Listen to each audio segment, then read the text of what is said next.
Hello दोस्तों, मैं सईद आपके लिए नई इन्फॉर्मेशन लेकर आया हूँ। पिछले लास्ट वीडियो में हमने देखा था उद्यम एमएसएमई रजिस्ट्रेशन करवाने के क्या फीचर्स है, क्या बेनिफिट्स है। इस वीडियोस में हम देखेंगे कि अप्लाई किस तरह किया जाता है, उद्यम रजिस्ट्रेशन का अप्लाई करने का क्या तरीका और फुल प्रोसेस है, वो मैं आपको बताने वाला हूँ इस वीडियोज़ में। दोस्तों, मैं आपसे गुजारिश करता हूँ कि अगर मेरा आपने लास्ट वीडियो नहीं देखा हो तो इस वीडियो देख लेना, जिससे आपको पता चल जाएगा कि एमएसएमई उद्यम रजिस्ट्रेशन करने के क्या बेनिफिट्स रहते हैं। तो दोस्तों, आगे बढ़ते अपनी वीडियो में किस तरह अप्लाई किया जाता है उद्यम एमएसएमई रजिस्ट्रेशन सर्टिफिकेट्स के लिए।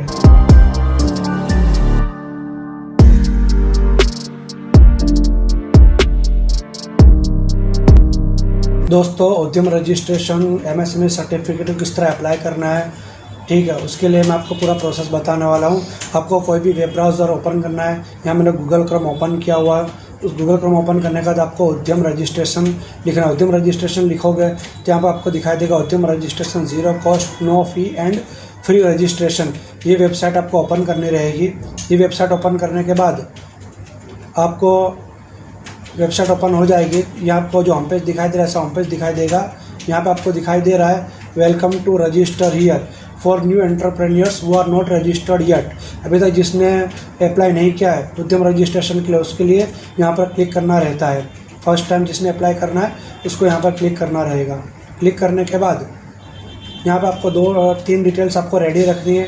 एक आपका आधार कार्ड नंबर, दूसरा आपका पैन कार्ड नंबर और दूसरा आपका बैंक अकाउंट डिटेल्स। चाहे आपकी सेविंग अकाउंट की डिटेल्स हो या करंट अकाउंट की डिटेल्स हो, कोई दिक्कत वाली बात नहीं है।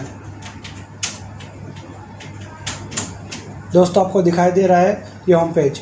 यहाँ पे आपको बताया जा रहा है आधार नंबर और यहाँ पे लिखा हुआ है name of enterprise, name of entrepreneur. Aadhaar number में आपका आधार कार्ड नंबर डालना है और आधार कार्ड में जैसा नाम है, जैसा फॉर्मेट में, उसी फॉर्मेट आपको आधार कार्ड के मुताबिक आपको नाम डालना है। उसके बाद आपको एक टर्म्स कंडीशन पर सबमिट करना है। टर्म्स कंडीशन पर टिक करने के बाद आपको वैलिडेट एंड जनरेट OTP करना है। दोस्तों, उद्यम रजिस्ट्रेशन सर्टिफिकेट की एक मैंडेटरी रिक्वायरमेंट ये है कि आपका मोबाइल नंबर आधार कार्ड से लिंक होना ज़रूरी है। उस पर OTP आएगा, उसके बाद ही आगे प्रोसेस बढ़ेगी, ठीक है। OTP वैलिडेट करने के बाद थर्ड ऑप्शन में आपको पैन वेरिफिकेशन करना रहेगा। पैन वेरिफिकेशन में आपको यहाँ पर थर्ड ऑप्शन पूछागा टाइप ऑफ ऑर्गेनाइजेशन। आप जो बिजनेस चलाते हो वो इंडिविजुअल है, प्रोप्राइटरशिप है, HUF है, हिंदू अनडिवाइडेड फैमिली, पार्टनरशिप भागीदारी पेढ़ी है, कोऑपरेटिव सोसाइटी है, प्राइवेट लिमिटेड, लिमिटेड कंपनी है, LLP है, ट्रस्ट है या अदर्स है। यहाँ अभी फिलहाल मैं आपको जो बताने जा रहा हूँ प्रोप्राइटर बेस पर किस तरह अप्लाई करना वो बता रहा हूँ। अगर आपको पार्टनरशिप फर्म या LLP या प्राइवेट लिमिटेड कंपनी किस तरह अप्लाई करना है, अगर वो जानना हो तो आप कमेंट में मुझे बताना, उसका प्रोसेस भी मैं आपको बता दूंगा, ठीक है। जो प्रोप्राइटर है उसका पैन नंबर आपको डालना रहेगा यहाँ पर।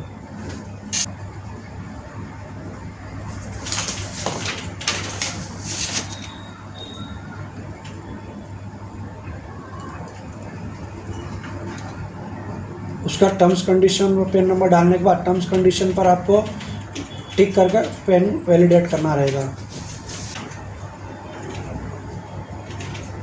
पैन कार्ड वेरिफिकेशन हो जाने के बाद आपको कंटिन्यू करना है।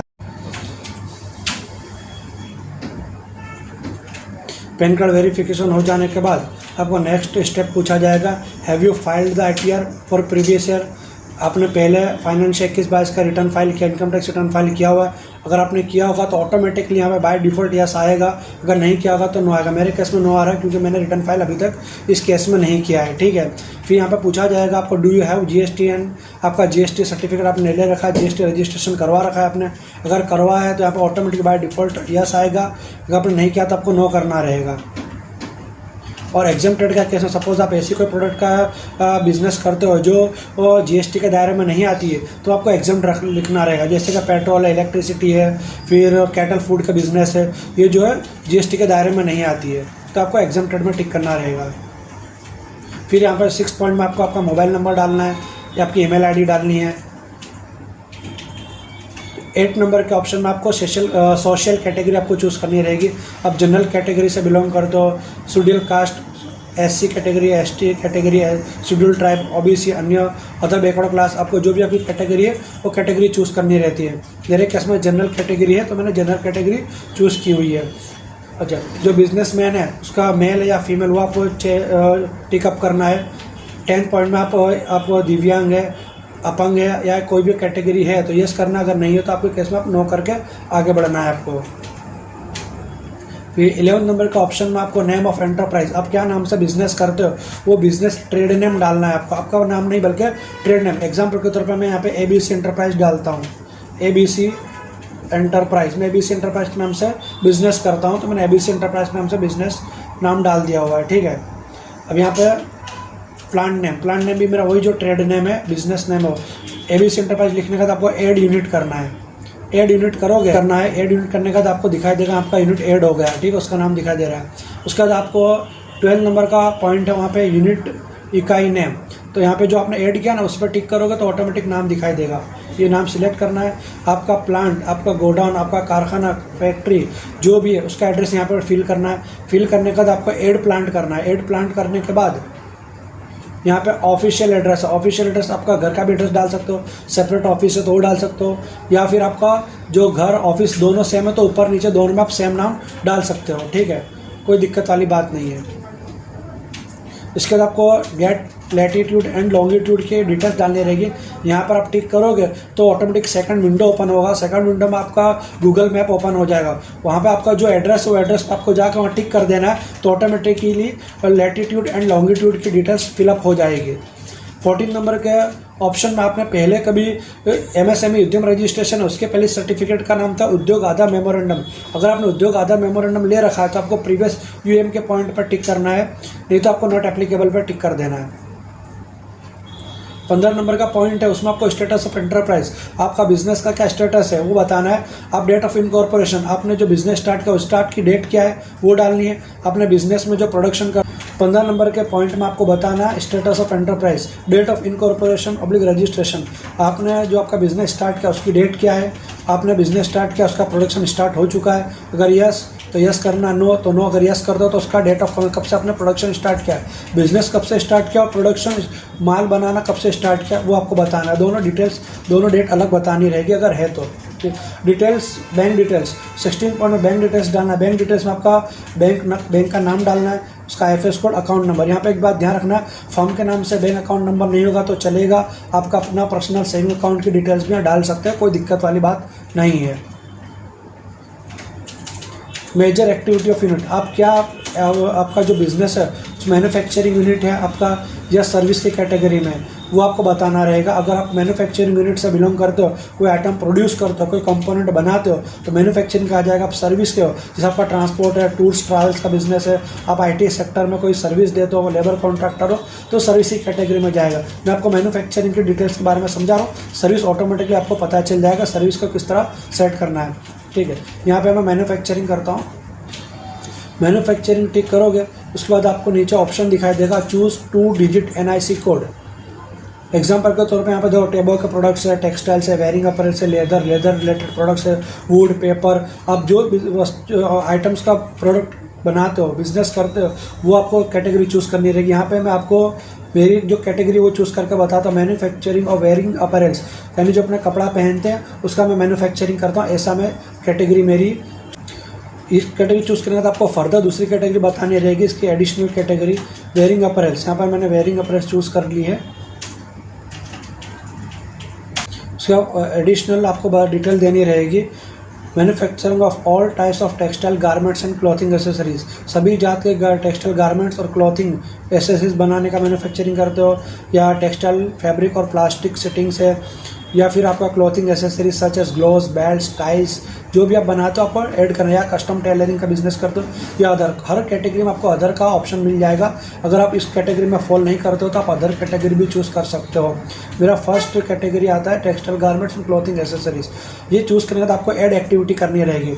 एक बात आपको ध्यान रखना है, अगर आप एक से ज़्यादा प्रोडक्ट का आइटम्स का मैन्युफैक्चरिंग करते हो तो आप ऐड कर सकते हो। आप मैन्युफैक्चरिंग के साथ आप सर्विस की कैटेगरी में भी डील करते हो तो सर्विस, नेक्स्ट आप सर्विस चूज़ करके सर्विस की जो कैटेगरी आती है आपको सर्विस कैटेगरी ऐड करके आप कर सकते हैं, कोई दिक्कत वाली बात नहीं है। मोर देन 1 कैटेगरी आप चूज़ कर सकते हैं। फिर 19 नंबर का पॉइंट में नंबर ऑफ पर्सन्स एम्प्लॉयड, आपके बिजनेस में कितने बंदे, कितने मेल एम्प्लॉय काम करते हो आपको बताना है, फीमेल कितने वो बताना है, और आपको अदर्स है तो वो बताना है। मेरे केस में सपोज मैं 2 एम्प्लॉय मेरे यहाँ काम करते हो, मैं 2 लिखूँगा या 0 कर दूँगा या 0 कर दूँगा। 0 करने के बाद यहाँ पे आपको एक ऑप्शन दिखा देगा return down value as on 31 मार्च 2022, 31 मार्च 2022 में आपने बिजनेस में कितना रुपए का इन्वेस्टमेंट कर रखा हो आपको बताना। एग्जांपल के तौर पर मेरा जो मैन्युफैक्चरिंग यूनिट है उसमें 2 लाख का मेरा मशीनरी इन्वेस्टमेंट है, तो मैं यहाँ पर 2 लाख रुपये डाल दूँगा। आपके केस में जितना उतना आप डाल सकते हो। यहाँ पर ऑप्शन दिखाई दे रहा बी कि exclusion of cost of pollution control. Suppose आप ऐसा कोई बिजनेस करते हो जिसमें एनवायरमेंटल ख़राब होने के चांस, जैसे आपको एयर पोल्यूशन होता, वाटर पोल्यूशन होता, गंदा पानी निकलता, गंदी हवा निकलती हो, जहरी हवा, तो उसको रोकने के लिए आपने जो सेफ्टी डिवाइस जो है डेवलप किया हो, कंपनी में लगाए हो आपको मैन्युफैक्चरिंग यूनिट में, तो उस पर कितना इन्वेस्टमेंट किया वो आपको फिगर रखनी रहेगी। मेरे केस में कथा कोई भी पॉल्यूटेड मटेरियल से पॉल्यूटेड वाटर नहीं निकलता है, तो यहाँ पे मैं 0 रख कर दूंगा। मेरा टोटल फाइनेंशियल 21-22 में कितना बिजनेस में कितना टर्नओवर का टोटल सेल्स क्या था, टोटल टर्नओवर मतलब टोटल सेल्स मैंने कितना किया था वो बताना। एग्जाम्पल के तौर पर मेरा भाई 12 लाख का मेरा टोटल सेल्स हुआ था, तो मैं वो फिगर लग दूँ। आपके केस में जितना है उतना आपको लिखना रहेगा। 22, 23, 24, 25, 26 ये जितने भी है जो 22 से 26 के जो पॉइंट है ऑप्शनल है, इसको आपको नो करके आगे बढ़ना रहेगा।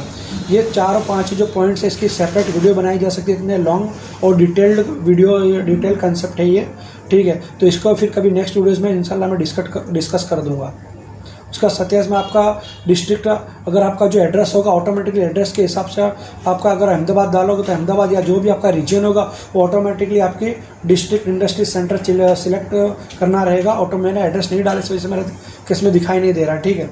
लास्ट में आपको final submit and get OTP करना रहेगा। OTP करने के बाद आपका जनरेट हो जाएगा, ठीक है, सर्टिफिकेट किस तरह दिखाई देता है वो भी मैं आपको बता देता हूँ।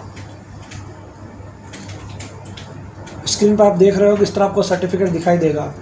तो यहाँ पे मैन्युफैक्चरिंग है, यहाँ मेरा जो बिज़नेस यूनिट नाम था वो बिज़नेस यूनिट है, उसका एड्रेस है, सारी डिटेल्स आपको दिखाई देगी।